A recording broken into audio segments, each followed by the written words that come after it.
Greetings YouTube, and welcome to another bargain video. I have these two couplers here. They are salvage, and I'm going to use these to make a new mace. This will be the head and this will be the butt cap. And I'm going to reuse this shaft and this coupler, and I'll be losing this and I'll be removing the head. So this is going to be a very fast build. But don't worry, it's not going to be also an incredibly short video. You'll see about that in a minute. So the first thing I need to do is get the butt cap off, and then get this separated from the shaft that it's attached to, and then put these in storage. I'll find some use for these, and then reassemble it in its new guise. I'm going to remove the tape. Why I didn't remove the tape the last time, I'm not 100% sure. And I'm going to wrap this shaft, the grip, as well, so that it has a little bit more visual and physical texture. So be back shortly once I have achieved a disassembly. The disassembly is complete, and before I put in the new strike head and the new butt cap, I'm going to do the handle wrap. So I've got a clamp holding the loop from my wrap at the top, and down here is where I will be working, and then I'll wrap it up, then I'll pull it through to tighten it. So this is a pretty straightforward process. It's just winding it all up, passing the little pigtail through the loop at the top, pulling this through, and it tightens up. It's pretty straightforward. It's a very simple wrap, but it works, and it's something that's well within my skill set, because I'm not great with paracord and things like that. So do the wrap first, and then I will do the final assembly. So here we go. Straightforward, simple, direct. It's got a nice balance, nice heavy up here. This is brass. And in fact, this fitting right here is designed to fit into a coupling just like this one. So they actually match each other. And it's a very simple design, but I happen to kind of like its very sparse vibe that's going on here. I probably hesitate to say elegant because, you know, it is black pipe and coupler fittings. But I lucked out in the fact that the thread is the same. I did not know that. I kind of hoped it was. And lots of industrial threads are the similar to each other, and I got lucky that it was. So I'm happy with this this very simple build. But as I said, if that was the totality of the video, it would be pretty boring. So I asked myself, could I take something that's really ubiquitous and weaponize it? Now this is a baluster from a set of stairs, or the kind of thing that you'd use around the railing of a deck. So you just buy these. A contractor would buy these things by, you know, hundreds at a time. You can buy them, I think, at 144 or 300 at a time. I'm not sure. But you can also buy them one at a time, and they cost $1.18 if you buy one of them. And it's pressure treated lumber, so it's got a nice density to it. And I'm like, can I weaponize this? And I believe the answer to that question is yes, because I have shown on my channel that I can weaponize almost anything. So we have this piece of 1-inch wide steel welding stock. Nothing out of the ordinary. This is 3/16 of an inch thick, I believe. And this is 4 feet long, so I'm going to cut it into 4 even pieces, and I'll be using a cutoff wheel like this one right here. So it's a fairly thin kerf. That's K-E-R-F, in case you ever want to look up that. And the kerf is the width of a cut produced by a saw blade. So every saw blade will have a different kerf depending on what kind of saw blade it is. And these are thin, so they have a thin kerf. So I'm going to cut this into 4 even pieces, and then I'm going to mount it with hex head bolts. And I'm going to put 3 hex head bolts on each pair. So there's going to be a pair of plates on either side this way and a pair of plates this way. So I'm going to go, so I need 3, 6, yeah, I think I need six bolts, and then I will gonna have to reduce the diameter of this, because this is a little chunky for me. This is a little too thick for my taste. So I'm going to use a draw knife to draw this down and then try to shape it up so that it's a little more comfortable to the hand. The total length I haven't decided yet. That's not done yet. That is not a done deal. I am not going to wrap this. I'm going to leave it raw wood when I'm finished. So I'm going to sand it up so that it's more comfortable. And I'm probably going to score off the end and probably put, I may put an eye bolt in that. I'm not positive. We'll see. But so the first thing I need to do is to square up this end, because that's going to be the end where the plates go. And then to mark and cut this into 4 even pieces. And I'm just going to use my angle grinder for 2 reasons. One, because the blades are thinner on that, and because it shows that the entry point for these kind of projects is fairly approachable. Angle grinders are not expensive, and if you find them at yard sales and stuff, you can get them really cheap. I mean, I picked up an angle grinder this 2 weeks ago, at the time of this recording, for $2.50, because the guy just didn't want it anymore.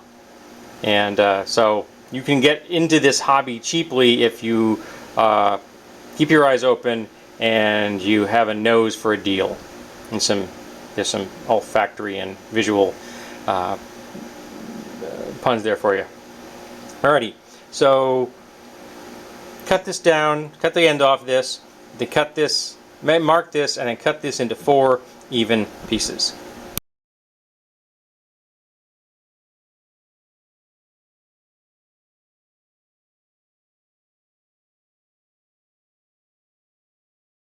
So I've stacked the 4 pieces here in my vise, and as you can see, they are not even. Part of that is because the bar itself was not exactly 4 feet long, and then I'm cutting on a fairly wide target. I used a Sharpie, so they're not exactly the same length. So I'm going to put a flap wheel in my angle grinder, and I'm going to rejigger these so that they're in order, so I have the shortest one on the outside, and then I'll bring these down to the shortest one, and so that they're all much closer to being even. And there we go. They are now all the same length. So next stage is going to be to take off the burrs. I'll go just use that on my 1-inch belt sander. And when I have that done, it's time to start laying out the holes for that I need to drill inside these. So the layout marks are all in place. I put a mark down the center with my vernier calipers, and I've actually marked the first of the holes on each end with the vernier calipers. The first ones will be on these two will be a 1-inch. First ones on this one will be at 2 inches, and then a 4-inch offset further down. And for the first time, I use one of these center punches, and this thing is just a marvel. This thing looks so darn simple, and what it is here we go. It's 2 steel rods with a spring. One is longer than the other, and they have slightly different angles on the 2 ends. One for precision and one for a deeper, more blunt hole. And that's what I did here, because that one's geared towards letting a drill bit. In this case, it's going to be the tip of my broaching bit, but still, I wanted a larger mark. I'm not doing precision measuring here, because I'm going to be drilling a hole slightly larger than the bolt I have. So there's a bit of, a little bit of wiggle room. And this thing means that I have one tool. I'm not using a separate punch and hit it with a hammer, which is potentially dangerous and awkward. This, you just hold it down with these ridges, you pull up on the other end, you drop it straight back down, and it makes a mark. Simple, clean, it works really well. Hold on one second. Did not plan well on this one.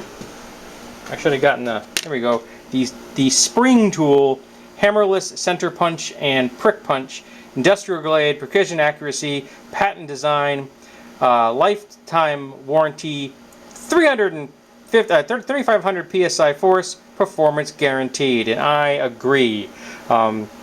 This thing is just so nice to use. I recommend you go get one. I think I paid 10 bucks for it off of Amazon.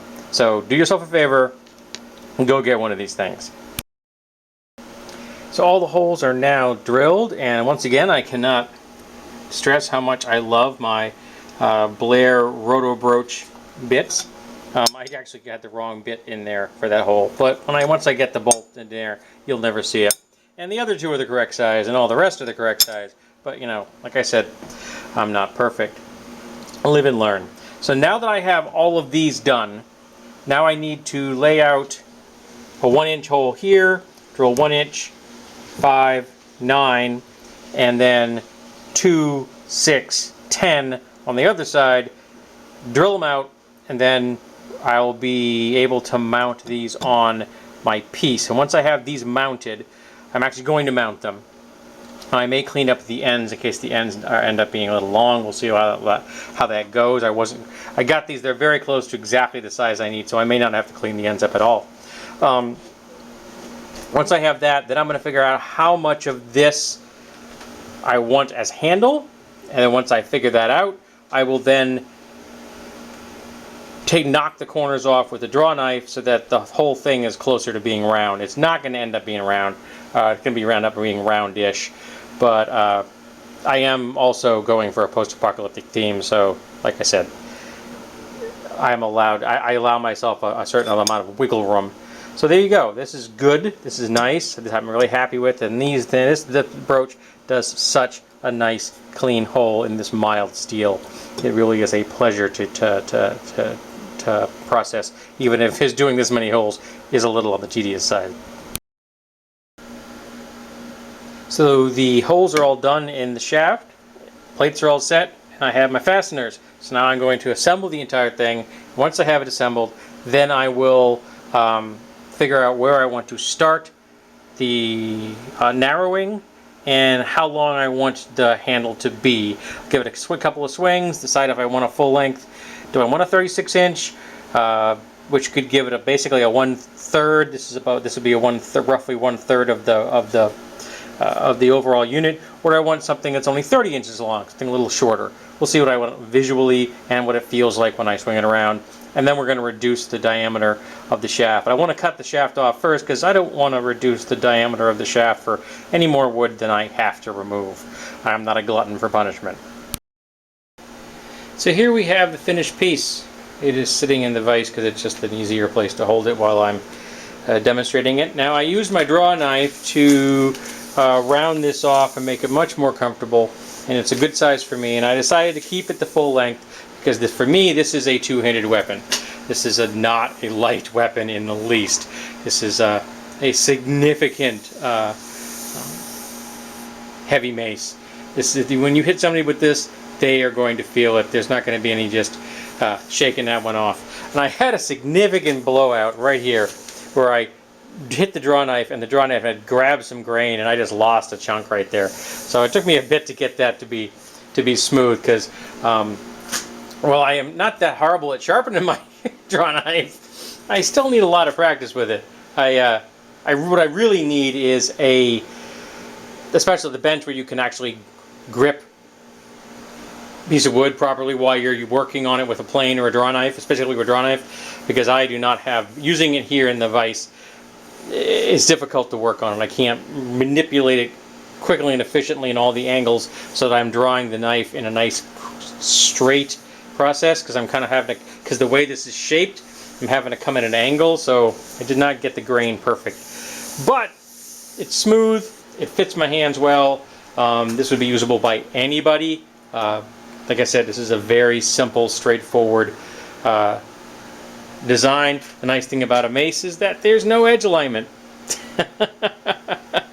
You just got to swing it. You can swing a bat, you can swing one of these things, and this is going to hit significantly heavier than a bat. Though it's not that much different lengthwise than a bat. It was 36 inches long when I started, and I only cut off a little bit on the end. So that's baseball bat length, just a heck of a lot heavier in the head than a baseball bat. So there you go. So now I'm going to take this one and the other mace I made earlier outside to get some stills which will go up here at the end of this video, as well as of my DeviantArt and on my Instagram. Feel free to check those out. My DeviantArt is a nice place to go because that is where I'm archiving all of my my builds, so they live there permanently. Just came out nice, man. I do have to work on working on wood, but if I you know, wishes were horses, we'd all ride. It's just the way it is. So, thank you for being here today, and I hope that you will come back for the next weapons build.